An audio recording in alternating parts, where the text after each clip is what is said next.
I've been asked many times if I'm a Tea Partier or a member. I've said, and I think my response has been the same most every time. I've never been asked to sign up. I don't know that there's any such thing as carrying a card showing your membership or paying any dues.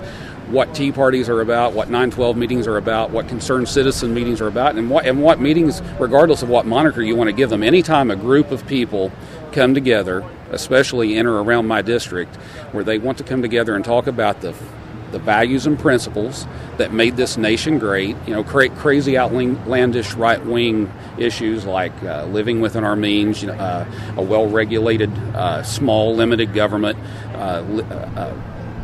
political folks who view themselves as public servants and not as some new aristocratic class. I mean, those are the things that these folks want to get back to. They just want to get back to making this state and this nation the best that it can be.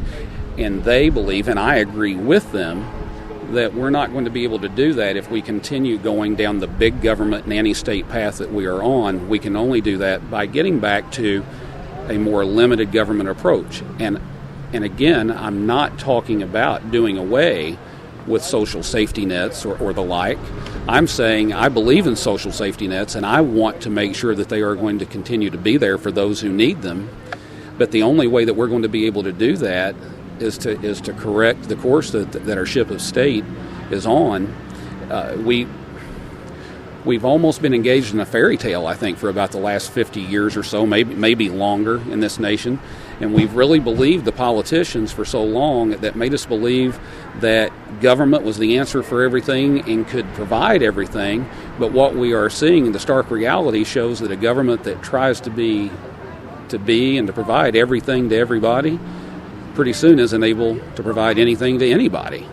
And so I think that's, to me, that is what today was about, and that's why I was here.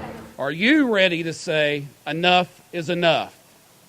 Can I hear you? Are you ready to say enough is enough? Now listen to me. I want to hear you this time, because here's how we're going to win. Not from a position of weakness. These people know it. These people are counting on you and those who will see this on the news tonight to say that in 6 months or a year, let's come back and do it one more time.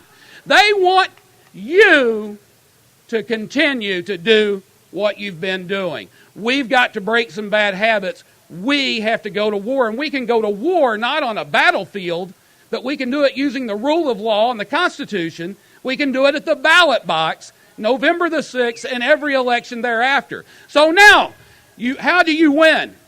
From a position of strength. I am honored to be the current senator for the 49th State Senate District. That is first and foremost the group of people that I owe the utmost allegiance to, fulfilling those duties that I stood in the building behind us here and took the oath of office to do. I just won the primary to become my party's nominee in the general election in November. We win that, my duty will be to the people of the 50th District. And about half of the people of the 50th District are my current constituents, give or take, roughly. And so what I am saying is I am a man who I believe the good Lord opens and closes doors in people's lives.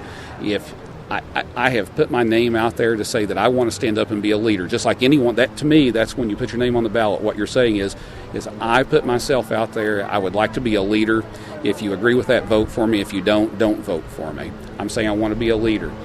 I have a lot of constituents and a lot of supporters who don't want me to rule it out. So what I'm saying is never say never. You'll notice I believe there was a meeting in Bloomington today where all candidates were supposed to come and speak. You'll notice I was here in Springfield, not in Bloomington. So my first allegiance is to the 49th District. After that is to the 50th District that I just won in the primary. If the county chairmen who are charged to fill that vacancy can't come to a consensus on any of the candidates, and they came to me and said, Senator, you seem to be the only one that we can come to consensus on. Would you consider it? By the way, I think that's probably about 1,000,000 to 1 shot. But if that would happen, I'm not saying that I wouldn't consider it.